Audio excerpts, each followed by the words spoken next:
गुरुवर के निर्देश अनुसार भगवान परशुराम द्वारा दिया गया यह विष्णु धनुष मैं आपको सौंपता हूं। धर्म रक्षा के लिए जब कभी इसकी आवश्यकता पड़ी तो इसे पुनः पाने का निवेदन करूंगा।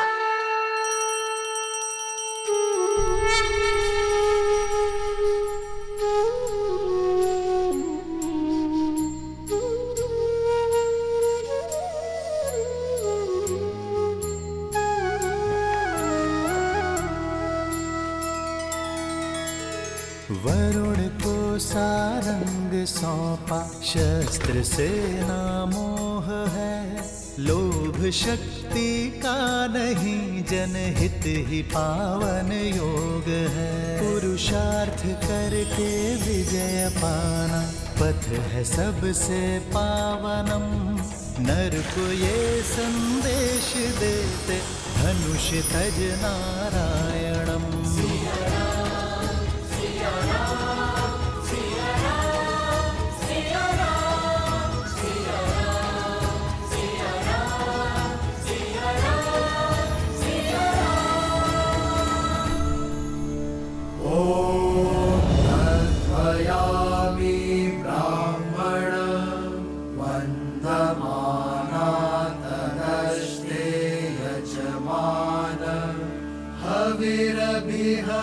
अहदमना वरुणेहा,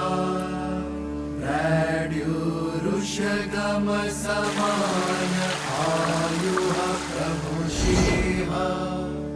ओम वरुणाय नमः।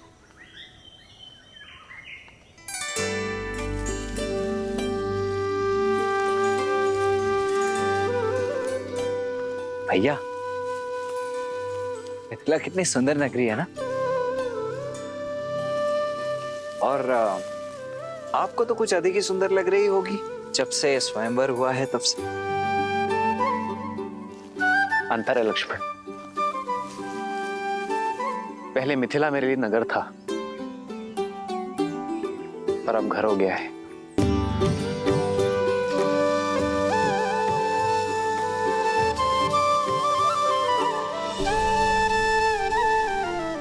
मैं माँ गौरी को धन्यवाद कहकर आता हूं लक्ष्मण।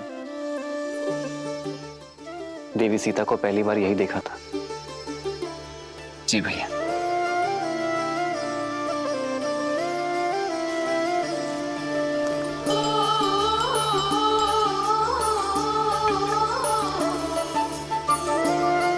माँ, आपने जो मुझे दिया वो मेरे लिए सर्वश्रेष्ठ था।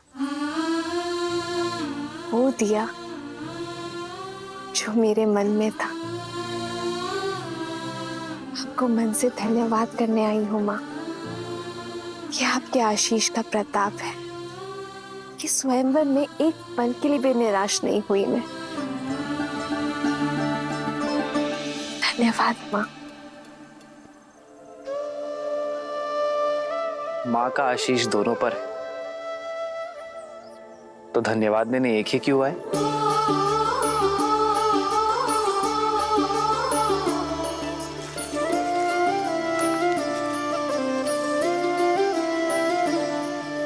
आपका धन्यवाद माँ।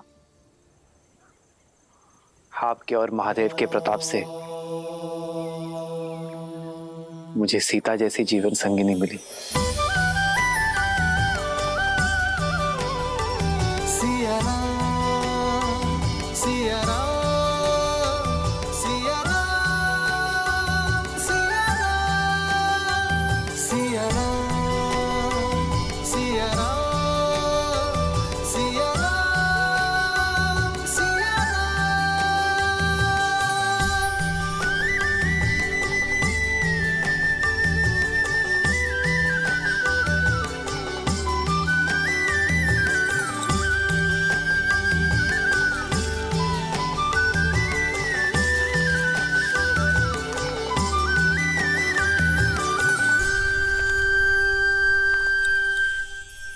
आप मेरे चरण स्पर्श क्यों कर रही?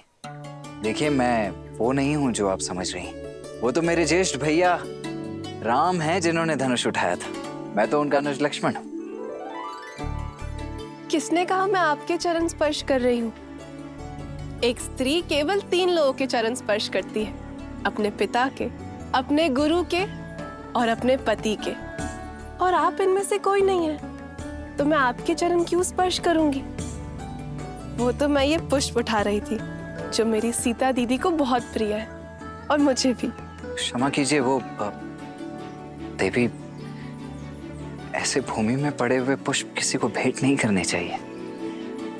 परंतु आप निराश मत होइए, मैं एक क्षण।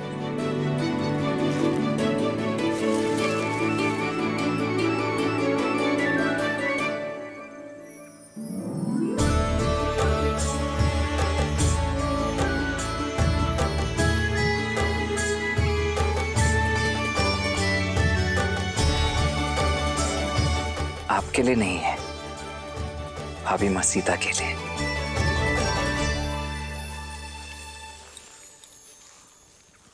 एक बात पूछ।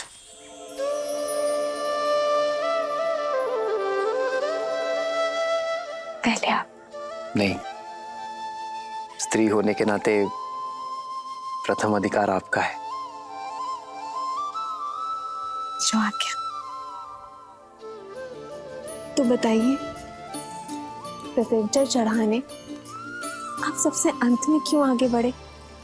क्योंकि गुरुवर का आदेश था। पर जब कोई प्रत्यंचा नहीं चढ़ा पा रहा था तो मैंने आपके नेत्रों में चिंता नहीं देखी।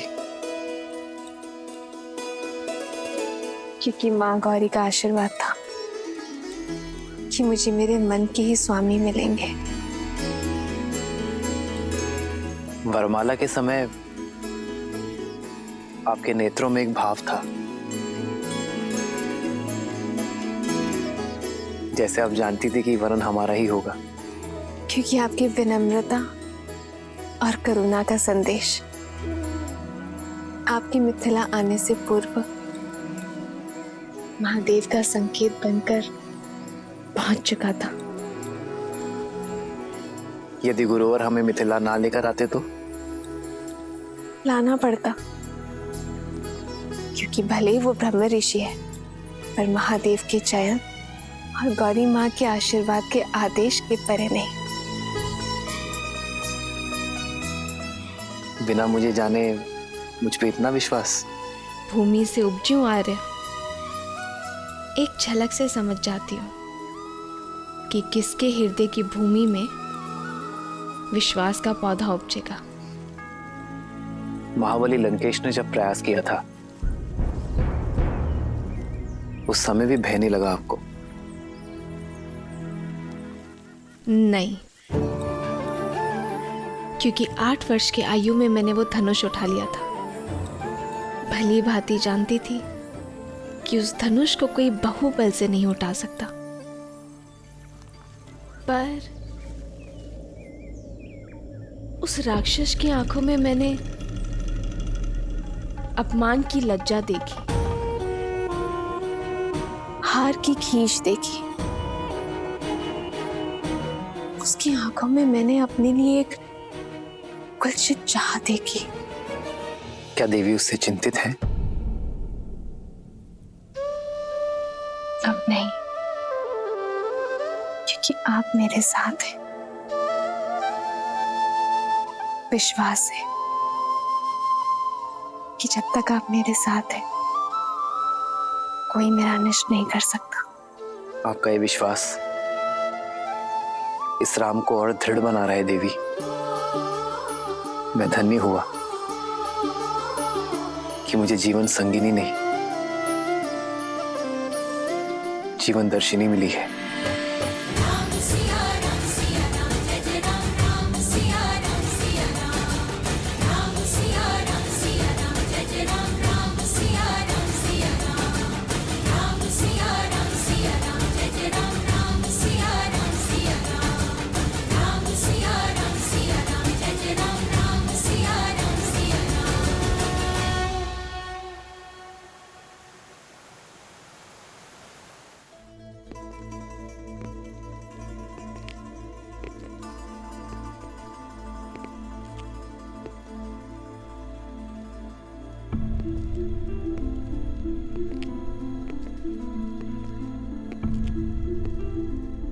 अंततः मेरी कामना पूरी हुई भैया।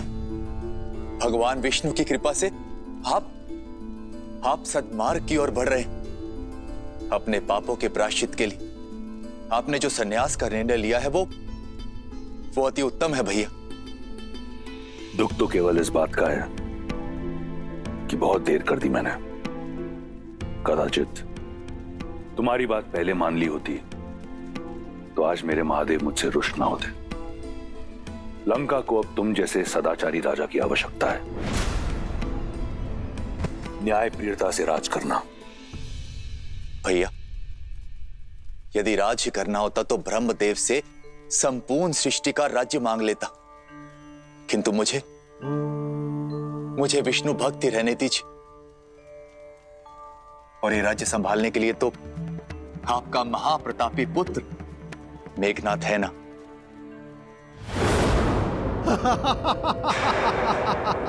अद्भुत लग रहा है, लंका में विदूषकों की सभा हो रही है।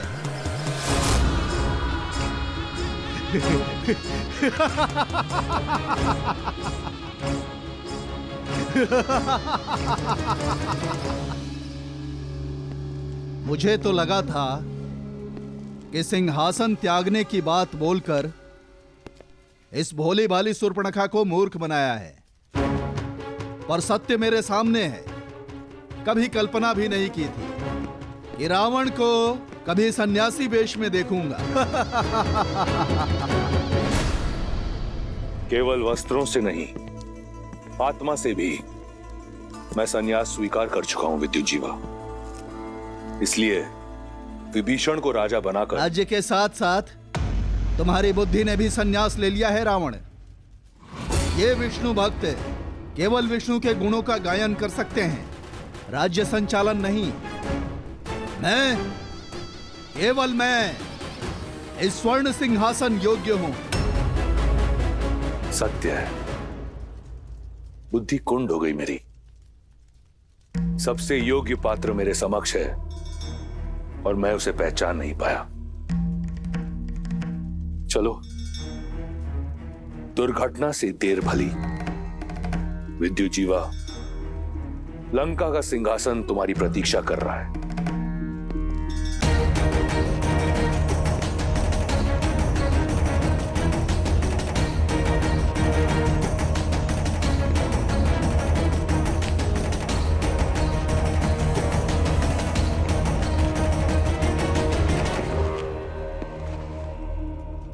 तुम मेरे साथ छल तो नहीं कर रहे ना रावण?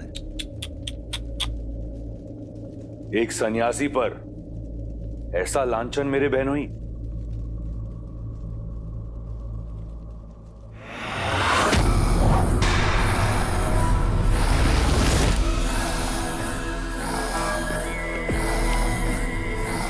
सन्यास की आड़ में मैंने तुम्हारा छल देख लिया है, पाखंडी रावण।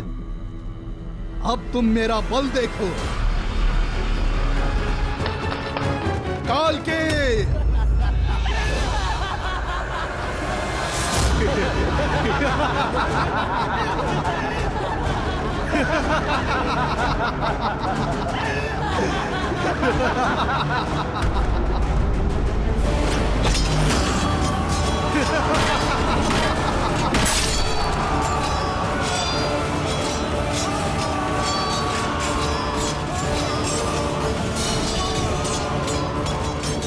बंदी बना लो इसे।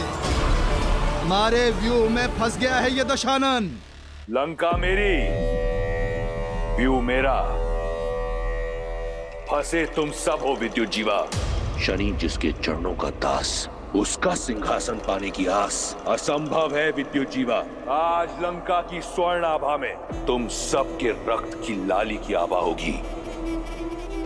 हर हर महादेव।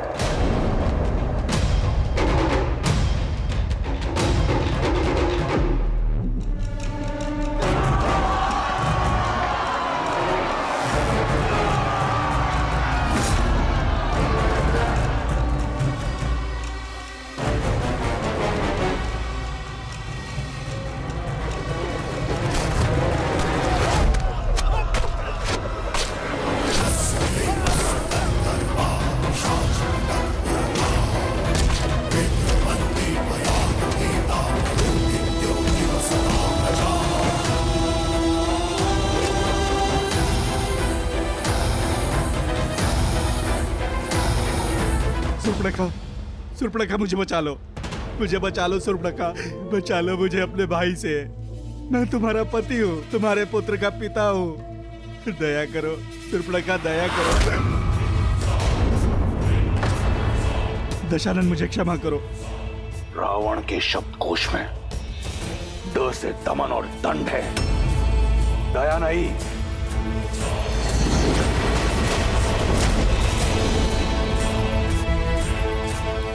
क्षमा दशानन, क्षमा कीजिए दशानन, ये केवल एक उपहास था। मेरी शक्ति का उपहास करने वाले को चंद्रहास उत्तर देती है।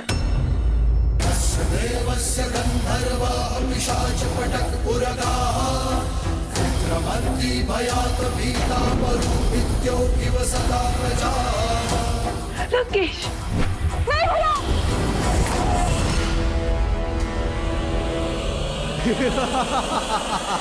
मुट्ठी भर दैत्य कालकेयों को मारकर स्वयं को सर्वशक्तिशाली समझ रहे हो मूर्ख दशानन। माया युद्ध के महारथी विद्युत जीवा से नहीं जीत सकते। अब तुम अपनी माया से जब चाहे पाताल लोक जाकर अनगिनत मायावी कालकेयों को ला सकता हूँ मैं। राक्षसों की रक्षा के लिए स्वयं रक्षम का नारा भूल जा, अपनी रक्षा की सोच।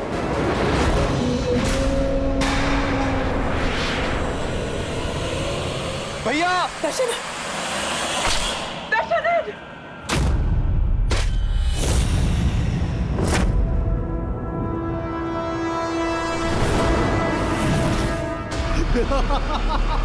और सुर्पणखा, तुमने अपने पति से घात किया है, अपने पति को मरवाने की चेष्टा की, किंतु मैं अपना वचन अवश्य निभाऊंगा। तुम्हारे भाई को मारकर तुम्हें बनाऊंगा लंका की पटरानी। मैं चला पाताल लोक। पाताल में छुपो या रसातल में, तुम मुझसे बच नहीं पाओगे विद्युत जीवा। 10 लोगों के स्वामी का 11वां लक्ष्य होगा पाताल लोक। वहां जहां कहीं भी होगे तुम्हें ढूंढ कर निकालूंगा और फिर धीरे धीरे तुम्हारे प्राण हर लूंगा।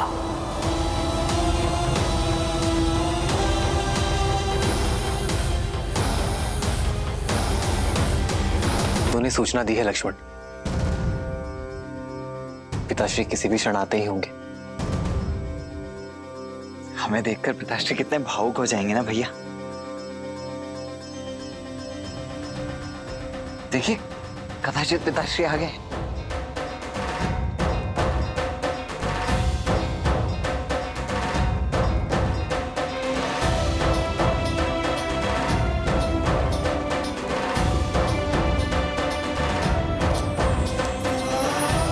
भरत,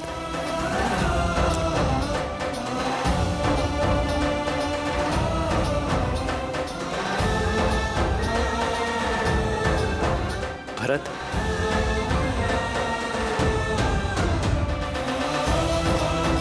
लक्ष्मण,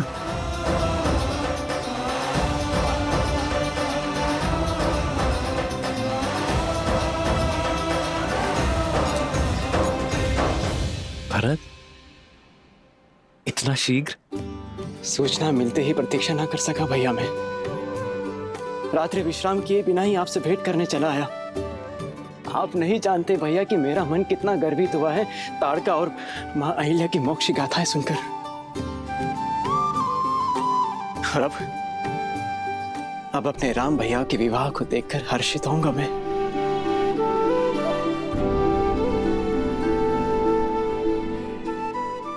और मेरा मन तुम्हें देखकर हर्षित हो रहा है भरत। भैया,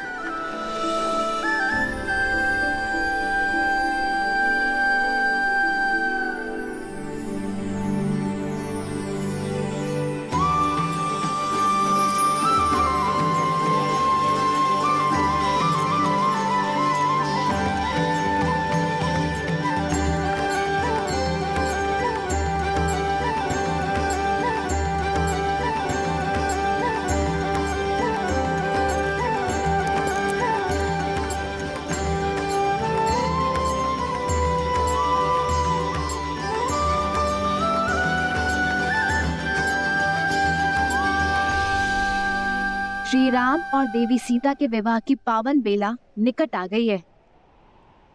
अयोध्या वाले मिथिला पहुंचने वाले हैं। हम कब जाएंगे महादेव? लक्ष्मी नारायण के शुभ विवाह के साक्षी बनने। देवी, उस विवाह के साक्षी तो हम बहुत पहले ही बन चुके। आपने स्वयं नारायण की बहन बनकर विवाह की सभी रीतियां निभाई थी और मैंने देवी लक्ष्मी के भाई के रूप में विवाह के सभी संस्कार किए थे। भूल जाती हैं। कुछ नहीं भूली हूँ मैं, पर वो वैकुंठ था, विवाह देवों का था। यहाँ पृथ्वी लोक में नर रूप में हो रहे इस दिव्य विवाह की छटा ही कुछ और होगी। मैं कुछ नहीं जानती, मुझे मिथिला जाना है बस। और मुझे भी।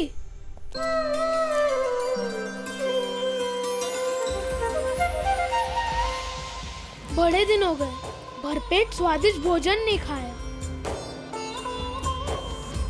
कैसी बात करते हो गणेश?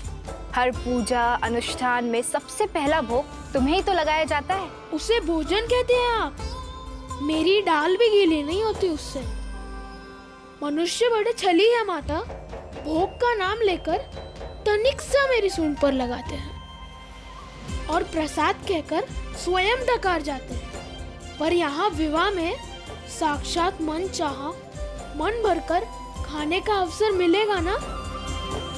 देवी, हमारे पुत्र का कथन सर्वथा उचित है। तो ठीक है, हम सब चलेंगे श्री राम और सीता के विवाह में, परंतु मनुष्य रूप में। हमें भी इस विवाह का साक्षी बनना है प्रभु।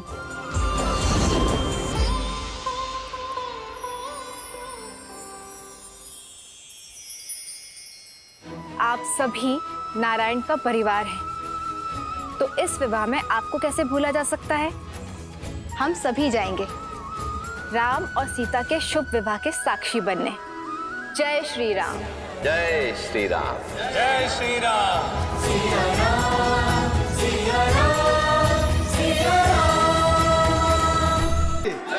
दशरथ नंदन श्री राम की जय। शिव धनुष भंजन श्री राम की जय।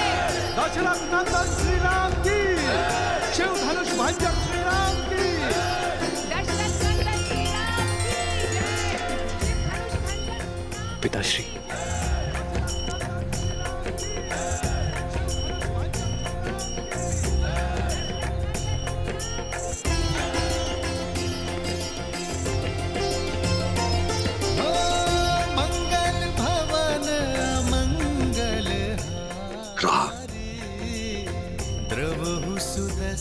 अयोध्या से जब विदा ली थी तो पुत्र तुम दशरथ नंदन थे,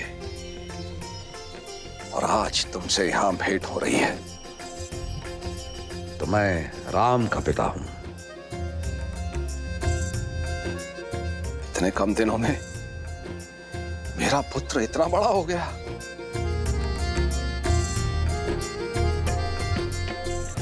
मेरा राम।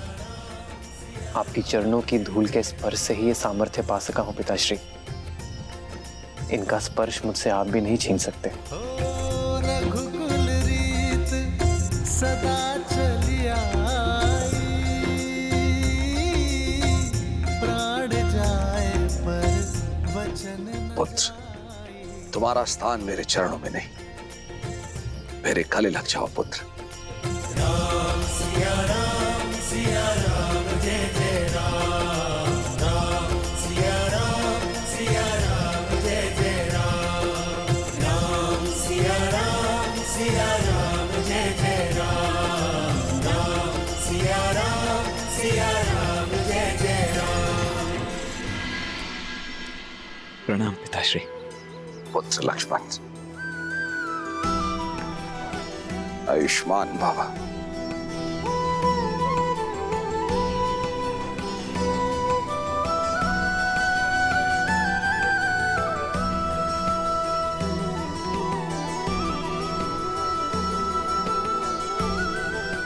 प्रणाम।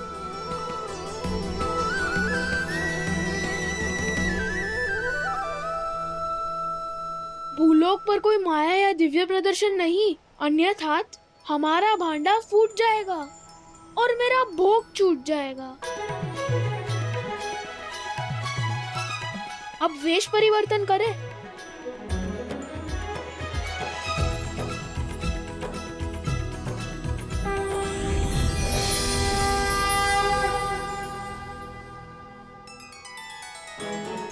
देवी सरस्वती और नंदी, संगीत का कार्यभार आप संभालेंगे।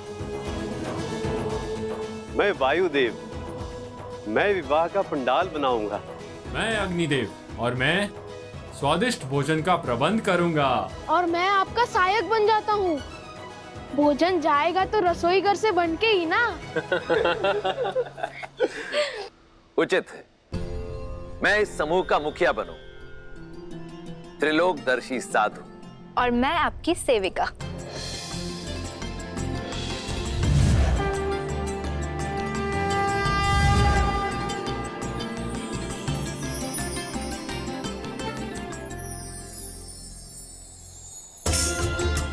चलिए, प्रस्थान करने का समय हो गया।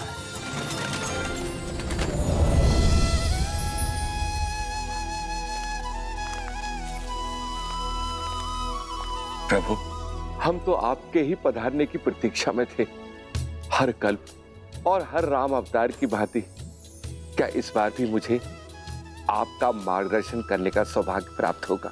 काकभूषुंडी, आपको यह प्रश्न पूछने की कोई आवश्यकता ही नहीं, क्योंकि जो स्वयं मेरे प्रभु श्री राम की कई जीवन लीलाओं का साक्षी बना, उनसे अच्छा मेरा मार्गदर्शन भला और कौन कर सकता है। प्रभु, मार्ग तो मां सीता और प्रभु राम दिखा रहा है इस संसार को। प्रेम का मार्ग, त्याग का मार्ग और समर्पण का मार्ग।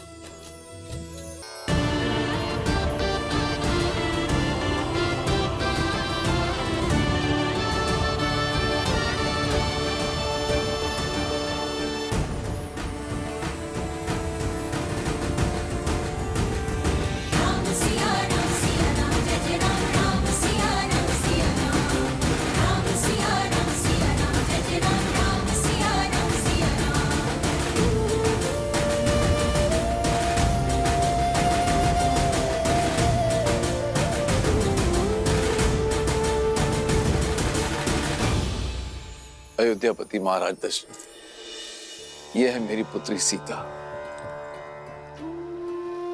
प्रणाम पिताश्री। सदा सौभाग्यवती भवा। और क्या आशीर्वाद दूं तुम्हें पुत्री। रूपशील हो, गुणवती हो, और सात्विकता तो तुम्हारे मुख पर है ही। अपने तेज से अपनी अयोध्या को सदैव दमकाती रहना पुत्री।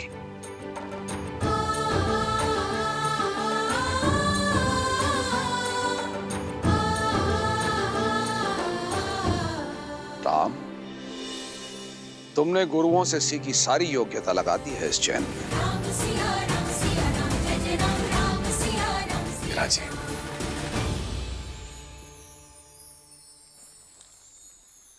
अयोध्यापति, अब मैं अपने परिवार से आपकी भेंट कराता हूं। सीता की माता से तो मिल ही चुके हैं आप। प्रणाम।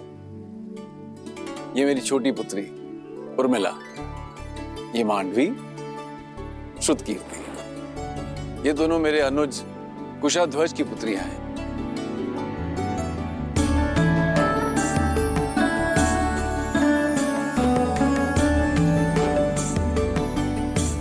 महाराज, यदि आपको कोई आपत्ति ना हो तो क्या मैं आपसे एक प्रश्न पूछ सकता हूं?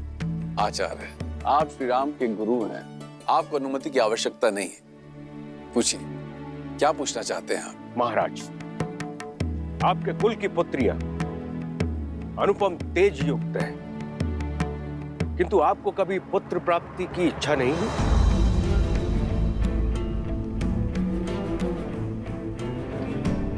या फिर कभी इस बात का भय नहीं सताया कि आपकी मृत्यु के बाद आपको तर्पण कौन देगा, या फिर आपके लिए स्वर्ग का मार्ग कौन बनाएगा?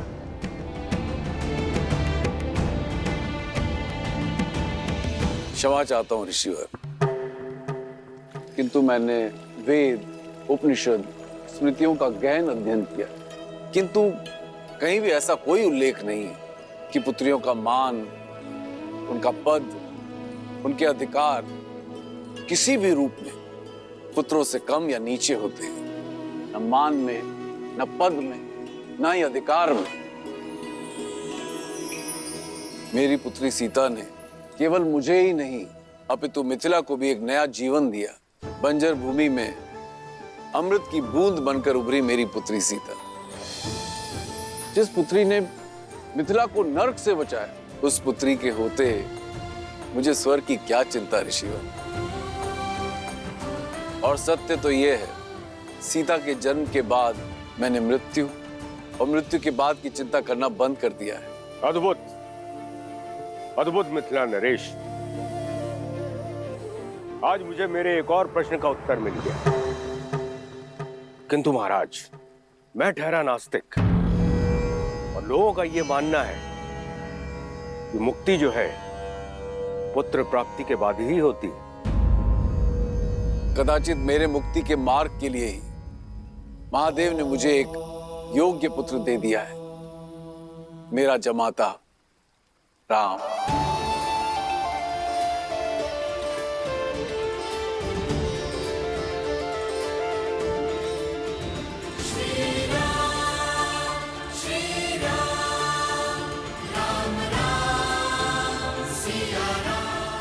उचित कहा राजर्षि जनक, विवाह संबंध वर वधु के बीच ही नहीं, दो परिवार के बीच जुड़ता है।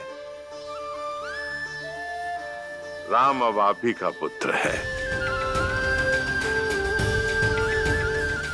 हम सबके बीच भी यही चर्चा चल रही थी मिथिलेश, कि क्यों ना आपको कुछ और पुत्र सौंप दिए जाएं। मैं आपका तात्पर्य नहीं समझा ऋषिवर। आपकी 4 पुत्रियां हैं जनक, और अयोध्या के 4 राजकुमार। इससे सुंदर संजोग और संबंध नहीं हो सकता। लक्ष्मण और उर्मिला, भरत और मांडवी, शत्रुघ्न और श्रुत कीर्ति का मेल आयु और गुण के अनुसार उत्तम होगा।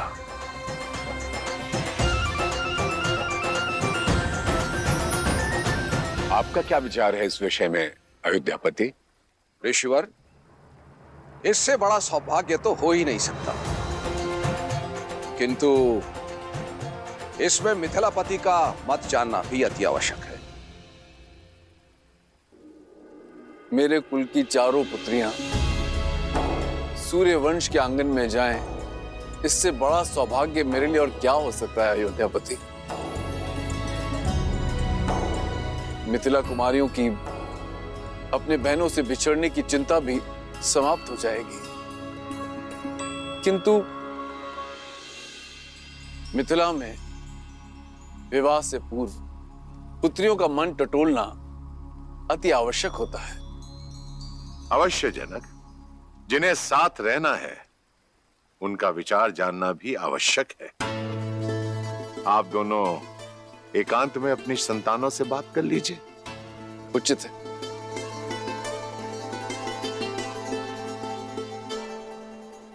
बोलो अनुज, प्रसन्न हो?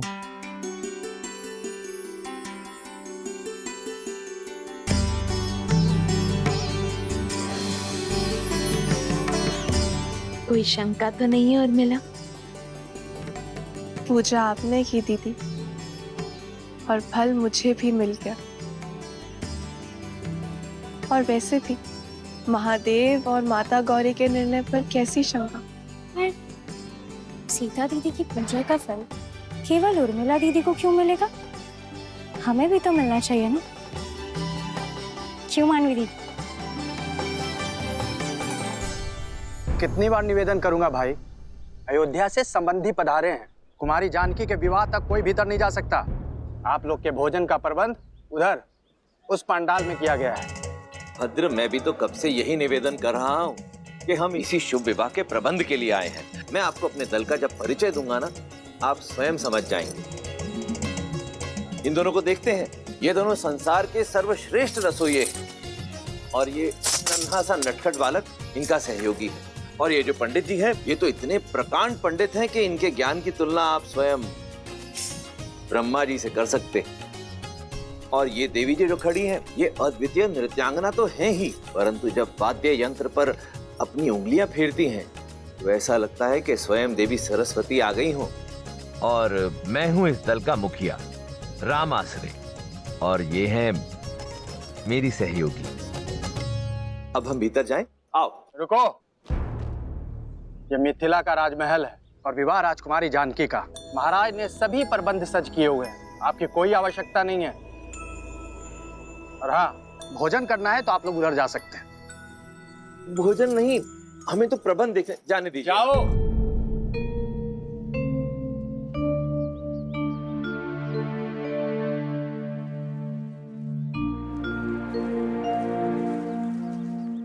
अब क्या करेंगे? प्रभु, मुझे आज्ञा दें। उचित, आप जाइए। जी। मुझे भी आज्ञा दीजिए प्रभु। अब आपको किस बात की आज्ञा चाहिए? और कितनी देर प्रतीक्षा करें प्रभु? मैं अदृश्य बनकर वहां चला जाऊं? अदृश्य होना तो हमको भी आता है वायुदेव, पर दिव्य शक्ति प्रयोग नहीं करनी ना। गणेश, अदृश्य होकर बहना मेरा अधिकार है। और सबसे पहले भोग ग्रहण करना मेरा अधिकार है। मैं चलूं पिताजी? कोई कहीं नहीं जाएगा, सब यहीं प्रतीक्षा करेंगे। मैं कुछ सोचता हूं। जो भी सोचना है शीघ्रता से सोचिए, भूख से मेरा पेट दर्द कर रहा है। मेरा भी भूख के मारे जान जा रही है।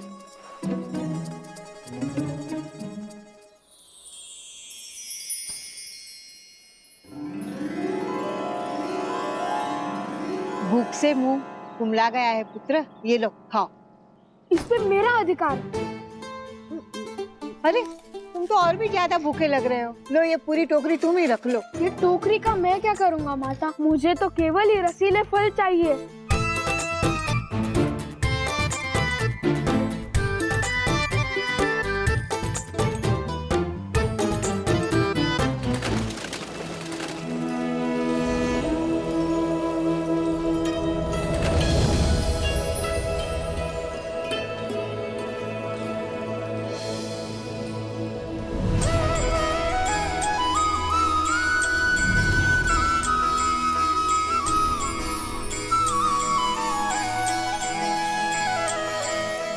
मिथिलापति, मेरे चारों पुत्र विवाह के लिए सज्ज हैं राजऋषि। मेरी पुत्रियां भी महाराज।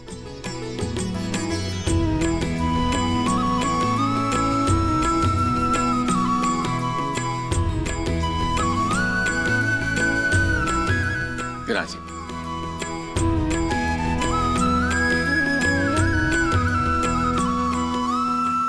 तो राजगुरु सतानंद, आज्ञा गुरु जी। तो विवाह की तिथि निकलवाई जाए। मैं शीघ्र अति शीघ्र संसार के इस पावन मंगल विवाह की तिथि निकालता हूं। रुको सतानंद। ऋषि ज्ञानी महासंत हैं राम आश्रय। उनकी बताई तिथि में कण मात्र भी त्रुटि नहीं होती है। मेरे अनुरोध पर वे अपने समस्त शिष्यों के साथ यहां पधारे हुए हैं।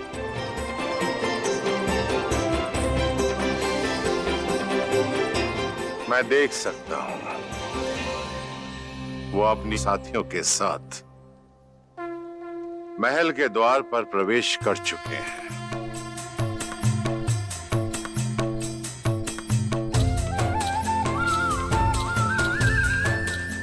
अद्भुत दृश्य है, अद्भुत। राम के विवाह की तिथि राम आश्रय निश्चित करेंगे। राम, जाओ जाकर उन्हें ससम